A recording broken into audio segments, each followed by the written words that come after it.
देखो, कल हम लोग सरल आवर्त गति पढ़े थे ना, कि यदि माध्य स्थिति के इधर उधर कोई वस्तु सरल रेखा में गति करे तो उसे हम क्या कहते थे? सरल आवर्त गति। ठीक है, तो सरल आवर्त गति को व्यक्त करने के कुछ लक्षण हैं, कुछ तरीके हैं। जैसे हम इंसान हैं तो हमको व्यक्त करना है तो बताएंगे कि हाँ, इनकी दो आंखें होती हैं, पैर से खड़ा होता है, हाथ होता है, बोलता चालता भी है, सोचता समझता भी है। मेरे क्या है? ये लक्षण है। इसी तरह से सरल आवर्त गति के लक्षणों को इन चीज़ों से दर्शाएंगे, इनको समझेंगे। अब इनका ज़्यादा एग्जाम से या लेना देना नहीं है, पर इनके बिना गाड़ी न चलेगी। ये शब्द आएंगे तो पूछोगे ये क्या होता है, तो पहले न इसको समझ लेते हैं। ठीक है, तो सबसे पहले बात करते हैं माध्य बिंदु, है ना। तो SHM लिखा है ना, तो इसका ये सरल आवर्त गति। SHM का मतलब क्या समझना है? सरल आवर्त गति में मार्ग का वह बिंदु जहां पर बल का मान 0 होता है। जैसे मान लो मैं एक चित्र बनाया हूं, यहां पर ये कोई कण है जो इधर भी जा सकता है और इधर भी जा सकता है, और बल ना लगे तो यहीं पर रहेगा, बीचों बीच रहेगा। जैसे झूला हम करते हैं, तो यदि झूला ना झूले और एक जगह पर हो तो वो उसकी कौन सी स्थिति कहला गई? माध्य स्थिति कहला गई। ठीक है, तो माध्य बीच में ही रहता है, माने मध्य के है, लेकिन उसको मध्य न बोल के क्या बोलते हैं? माध्य स्थिति। तो मार्ग का ये मार्ग हो गया, मार्ग का वह बिंदु जहां पर कण पर लगने वाला बल का मान क्या हो? 0 हो। ठीक है, इसके बाद हम बात करते हैं चरम बिंदु की, है ना। इसको मीन पॉइंट बोलते हैं। ये कौन सा पॉइंट है? एक्सट्रीम पॉइंट, चरम बिंदु। तो चरम बिंदु का क्या है? पूरा वही है SHM के मार्ग में वह बिंदु जहां पर बल का मान कैसा होता है? अधिकतम होता है। जैसे हम इसको धक्का मारे तो ये किनारे तक गया, अब इससे आगे नहीं जा पा रहा है। ठीक है, और फिर ये लौट के इधर ही आ रहा है, तो ये जो लास्ट में पहुंचा ये क्या होता है? चरम बिंदु होता है। जैसे मान के चलो कि आप झूला झूलते हो ना, तो जब झूले को धक्का मारते हैं तो वो व्यक्ति ऐसे गया, यहां तक गया, फिर वहां से लौटना चालू कर देता है, तो ये अंतिम बिंदु कहलाया ना। तो यहां पर ये जो है उसका कौन सा बिंदु कहला गया? चरम बिंदु। जब इधर जाएगा ऐसे, तो इधर भी यहां तक अंतिम तक गया, इसके आगे नहीं जा पा रहा, तो ये बिंदु क्या कहलाया? चरम बिंदु कहला गया। ठीक है, तो यहां पर बल का मान कैसा होता है? अधिकतम होता है। तो देख लो कितने चरम बिंदु हो सकते हैं सरल आवर्त गति में? 2, एक इधर की ओर और एक उधर की ओर। इसमें तो परिभाषा है कि इधर उधर गति करते हैं, तो इधर भी कितना गया और इधर भी कितना गया, तो वो जो बिंदु होंगे अंतिम वाले, उन बिंदुओं को हम क्या बोलेंगे? चरम बिंदु, एक्सट्रीम पॉइंट। ठीक है, अब हम बात करते हैं कि एक दोलन क्या होता है या एक आवर्त क्या होता है, उसको समझना है। ठीक है, तो हम इसको ऐसा समझेंगे कि कोई कण है, चित्र को देख के परिभाषा करना। कोई कण है, पहले ये कौन सी बिंदु है? माध्य बिंदु। माध्य बिंदु से कहां की ओर जाता है? चरम बिंदु। चरम बिंदु से लौट करके कहां आता है? माध्य बिंदु। माध्य बिंदु से फिर कहां जाता है? दूसरी ओर के चरम बिंदु। फिर चरम बिंदु से लौट के कहां आता है? माध्य स्थिति में। तो हम इसको एक दोलन कहेंगे, है ना। इस लाइन को समझे? माध्य स्थिति से कहां जाना है? चरम बिंदु। चरम बिंदु से लौट के कहां आना है? माध्य स्थिति। फिर माध्य स्थिति से दूसरी ओर के कहां जाना है? चरम बिंदु। फिर दूसरी ओर के चरम बिंदु से कहां आना है? माध्य स्थिति। तब ये एक चक्कर कहलाएगा। इसको हम क्या बोलेंगे? एक चक्कर या एक आवर्त या एक दोलन। तो इसको ऐसा समझ लो कि ये कोई कण है, अब इसको हम धक्का मारे, मान लो झूला झूला रहे हैं इसको, मान लो यहाँ से रस्सी बांध के हम इसको क्या करा रहे हैं? झूला झूला रहे हैं। तो ये पहले इधर की ओर गया, माने माध्य स्थिति से कहां की ओर गया? चरम बिंदु की ओर। फिर चरम बिंदु से कहां की ओर आया? माध्य स्थिति की ओर। फिर माध्य स्थिति से दूसरी ओर के कहां गया? चरम बिंदु। फिर चरम बिंदु के फिर क्या आ गया? माध्य बिंदु। तब ना इसका पूरा घेरा तैयार होता है। माने एक घेरा, एक चक्कर, एक दोलन होता क्या है? तो जब बिंदु माध्य स्थिति से कहां की ओर जाएगा? चरम बिंदु की ओर। फिर चरम बिंदु से कहां की ओर आएगा? माध्य स्थिति की ओर। फिर माध्य स्थिति से कहां जाएगा? दूसरी ओर की चरम बिंदु। फिर चरम बिंदु से फिर आएगा माध्य स्थिति। ठीक है, तब वो क्या कहलाएगा? एक दोलन कहलाएगा। तो इसकी परिभाषा पढ़ने से आपको परिभाषा नहीं आएगी, चित्र देखने से परिभाषा आएगी। ठीक है, तो क्या है इसमें एक दोलन या वन ऑसिलेशन होता क्या है? किसी पिंड द्वारा माध्य बिंदु से एक ओर के चरम बिंदु से, है ना, चरम बिंदु तक पहुंचे, फिर चरम बिंदु से कहां पहुंचेंगे? माध्य बिंदु से, फिर माध्य बिंदु से दूसरी ओर के चरम बिंदु से, फिर वो पुनः माध्य बिंदु तक वो गति करता है, तो उसे हम क्या कहते हैं? एक दोलन कहते हैं। ठीक है, तो इसको इससे अपनी भाषा में परिभाषा बनाना तो ज्यादा ठीक रहेगा। ठीक है, मैं तो ऐसे शॉर्ट में लिख दिया हूं। तो यहां पर क्या है, जब कोई पिंड माध्य बिंदु से चरम बिंदु की ओर जाता है, फिर चरम बिंदु से माध्य बिंदु की ओर आता है, फिर माध्य बिंदु से दूसरी ओर के चरम बिंदु पर जाता है, फिर दूसरी ओर के चरम बिंदु से माध्य बिंदु तक आता है, तो इसे हम एक दोलन कहते हैं। समझ में आ गया?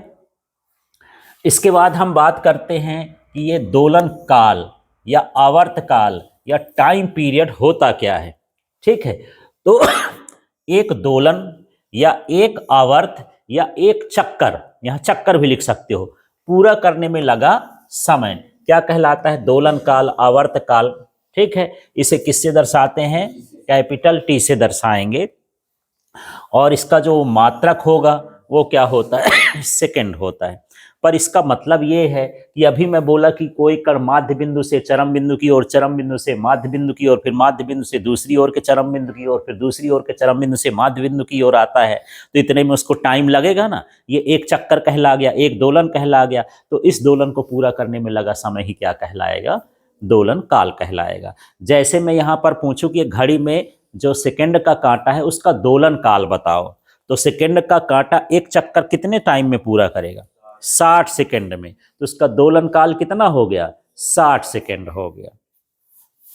ठीक है, इसी तरह से जैसे मान लो पृथ्वी सूर्य का चारों तरफ परिक्रमा चक्कर लगाती है, तो एक चक्कर पूरा करने में 365 दिन 6 घंटे लग रहे हैं, तो वो उसका क्या कहलाया? दोलन काल या आवर्त काल। ठीक है, तो दोलन काल, आवर्त काल समझ में आ गया? एक चक्कर या एक दोलन पूरा करने में लगा समय। ठीक है, अब हम बात करते हैं आवृत्ति की। तो एक सेकंड में पूरे किए गए चक्रों की संख्या। जैसे इस पेन को मैं ऐसे ऐसे हिला रहा हूं, तो एक सेकंड में ये कितनी बार एक चक्कर पूरा कर लिया। ठीक है, माने एक सेकंड में कितने चक्कर पूरा कर लिया? 10 चक्कर किया, तो इसकी आवृत्ति कितनी हो गई? 10 हर्ट्ज। जैसे कभी पंखा अंखा लेने जाओ तो उसमें लिखा रहता है, लिख दिया 1200 आरपीएम, है ना, राउंड पर मिनट।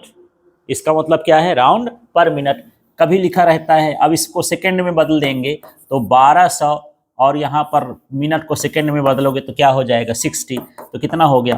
20 आरपीएस, माने राउंड पर सेकंड। तो ये जो 20 राउंड ले रहा है एक सेकंड में, वही क्या कहला गई? इसकी आवृत्ति।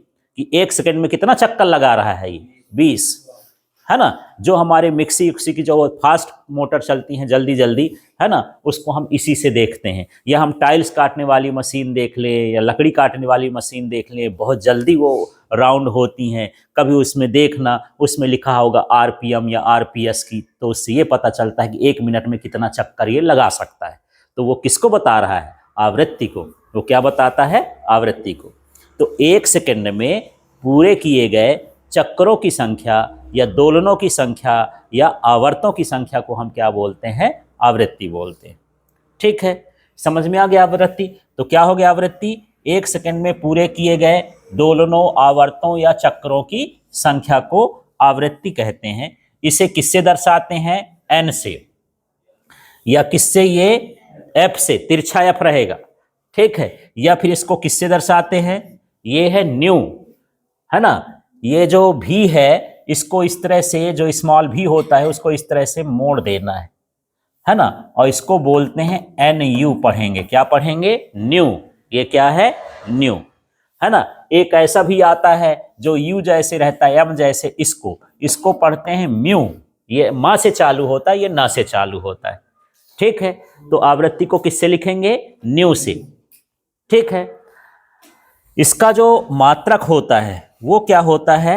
हर्ट्ज। जैसे मैं यहाँ पर 20 आरपीएस लिखा, तो यदि मुझे 20 आरपीएस नहीं लिखना है तो मैं इसको लिखता हूं 20 हर्ट्ज, ठीक है ना। या फिर हम इसको लिख सकते हैं 20 प्रति सेकेंड।